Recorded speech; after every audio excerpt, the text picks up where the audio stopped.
What is up, everyone? Welcome back to another recap video. This one was played 1 week ago on March, what month we're in? 17th, at Georgia Tech. It was a Georgia Tech March Open, as you can see in the name below me, in yellow for Georgia Tech because of the Yellow Jackets. That's their mascot. But anyway, fun fact about this tournament, in my section, I was the oldest person. The next oldest person was 17. So that was great. Most people in my section were ages like 7 to 11. A lot of fun. But the first girl I played, I don't know how old she was, but here you can see her name is Isabel. She's rated about 1,000, and I rated 1454 provisional. I played E4. She played the Sicilian. Oh, I'm sorry. She didn't play E4. Oh, I'm sorry, I didn't play. She played E4. I was playing black in this game. But she played a Alpin. So takes. This is all theory. C5 is not the best move, but I guess it's alright. And I thought about moving my queen like in this position. I thought about giving this check, this check, and check. I don't like this one because it blocks the pawn. I didn't like this one or this one because it just gives free development here. I didn't like going here because it just lets this knight move out with tempo. Obviously, I can't take the pawn because of the bishop. I didn't like falling back. It takes a square away from the knight. So I really considered here and here for my main two. And I just played all the way back, just being completely safe. She played knight out. I played my knight out because normally I'm worried about like bishop coming here. It's very annoying when that happens. But it can't happen because the c-pawn. I played a more timing off setup, so you'll see I'll play a6 here in a second, for no reason. But we're just normal development. Now she played d3, and then 2 moves later played d4, which objectively not that great. But we traded everything down, and now we are queenless. I kind of want to move this bishop, but this bishop's annoying. Everything's fine. I'm kind of wasting some moves. A6 was a waiting move because I wanted to see where she would castle. If she'd castle this way or that way. Really, either option was fine for her. So I played a waiting move just to see what she would do. And I played the waiting move, and I was immediately afraid of knight here. Sorry, not there, but like maybe bishop getting in here, planing itself. I was afraid of like knight here and here. Yeah, so she castled, I castled, and then she attacked this pawn, and I immediately had to find a way to defend the pawn. And I was considering like rook here to hit this pawn. I was considering rook here, but then there's this, and then I have to move again, and nothing was great. So I went ahead and I blocked with the bishop. It was the only thing I saw that doesn't just lose the pawn immediately and offers a trade. She takes, I take. I've got split pawns. I don't mind them. Offer a rook trade, and then now she's attacking us twice. So I was looking at the board and I saw this, and I was thinking, okay, well, I'll trade the rooks, and then I'll have this rook defend, and that way this is defended sufficiently. Now, if you are a highly skilled player, you immediately see why that does not work. But I traded, I defended, and she takes. As you can see in the eval, it does not like that. But in the game, I was like, why are you giving away a knight? And I took, and she took, and I was like, oh, I can't take that back because checkmate. So I played h6. She played b4 because I'm trying to just win this because now it was hanging. She played b4, trying to keep this pawn. I went ahead and played knight e4, attacking the bishop. Really, the only thing I was doing was attacking the bishop, trying to win the pawn back. She played back, and I went go ahead and win the pawn. She defends this pawn. I considered going here because of here. There's just this check. But I think essentially if I had gone here, she just goes there.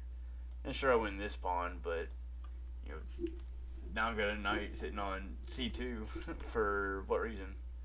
Which, I mean, I guess I could have gone here, here. Well, not there. Here. Yeah, not really much going. So, I take this pawn. Um, she plays a4. I play knight here, hitting the rook and the a pawn. She goes over.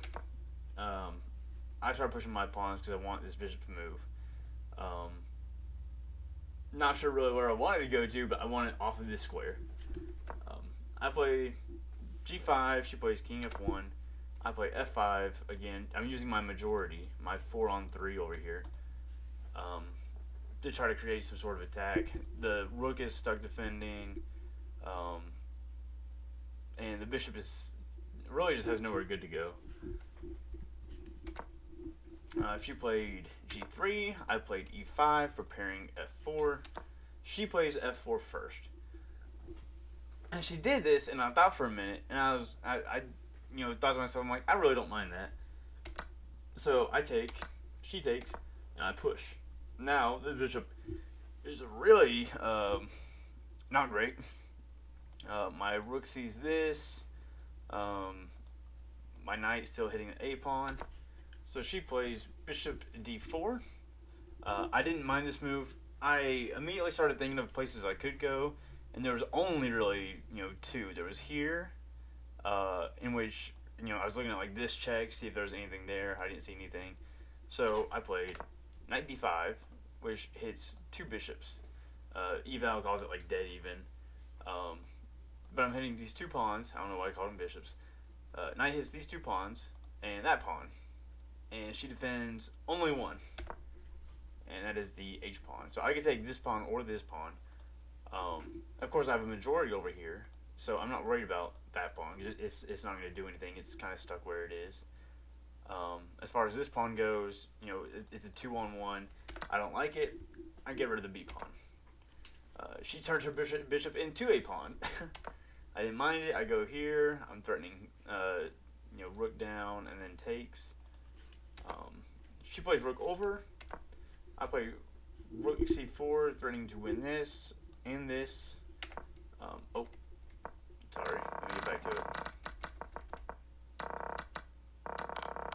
She plays. Too far. She gave me a check. I played rook f7. I figured, if anything, I could either try to hide up in here or, she's going to give me a check again. And I didn't want to go up because I didn't want to lose this pawn with a check, because that was going to be bad, right? She's going to be in front of the pass pawn. Couldn't let it happen. That is my h pawn. That's part of my majority, so I have to defend it. So I do. She attacks my knight. My knight falls back, attacks this pawn. She has to move the pawn. I attack the pawn again. She defends the pawn, and I hit her with this check. Now, she can attack my rook this way, or kind of get her king in the center of the board, and, maybe try to come down and take this pawn. But instead, she falls back. I take the h2 pawn, and I just start gobbling pawns. I threaten the bishop. She moves to attack my rook instead of moving the bishop, just moving the bishop. So I come back down to e6, defending this and this. She gives me another check. I move to d7. At this point, I'm moving to win this pawn. That is my point. I'm gonna trade the knight for the bishop and take this pawn. Unfortunately, she got a little smart. She went rook h7. I was like, okay, well, I'll just continue my plan of this, because I didn't see the next move of rook f7. And I was like, okay, well, I have to defend this. So, and my rook can't do anything. I can't go here because pawn takes. So I play knight back. I'm like, okay, well, I'll just defend it with the knight. And then I'll think about everything else later. Bishop comes, attacks my knight. I can't just do this because, takes, and then takes. Not the biggest fan of all that. So I play knight over, attacking the bishop. Has to deal with that first. It is hanging. If you take this, I go up a piece. And I will gladly trade one of my pieces for one of your pawns. She comes down, really blocking everything out. There's nothing my knight can do. I can't go here because bishop takes. I can't go here. I can't go here, and I can't go here. So the bishop's doing pretty good work. Um, and at that point, I'm like, okay, well, the only thing I can do is go king d5. She takes a pawn, and I'll play king e4, hitting both of these at the same time. Now, of course, the rook has to move, and the bishop can't move because the pawn it defends. It can't go here. Well, I mean, it can go there, but what's it gonna do there? It's putting my rook and knight back in the game. The rook right now is hanging, so she moves the rook to h5, and yeah, the king is my king is very active. I have 3 active pieces, and she has 2 active pieces. So I move my king in. She plays rook h2. I don't know what the point in this move was. I don't know if it was like to give a check here and like force my king back, or try to give like perpetuals along this line, just through here.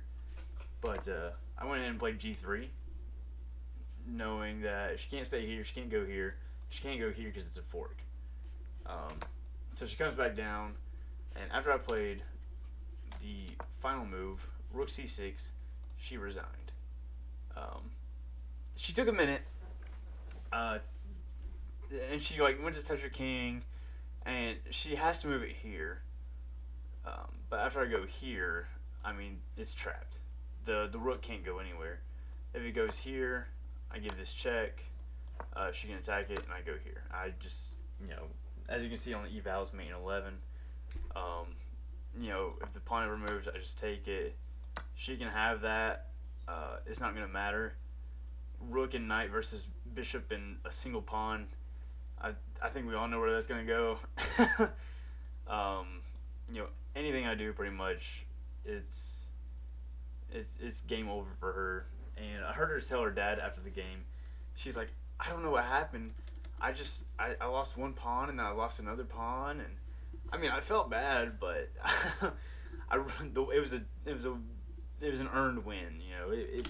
It didn't come easy, and that's gonna be a big part of playing these kids. Is nothing comes easy against kids. It is unreal how good these players were for how young they were.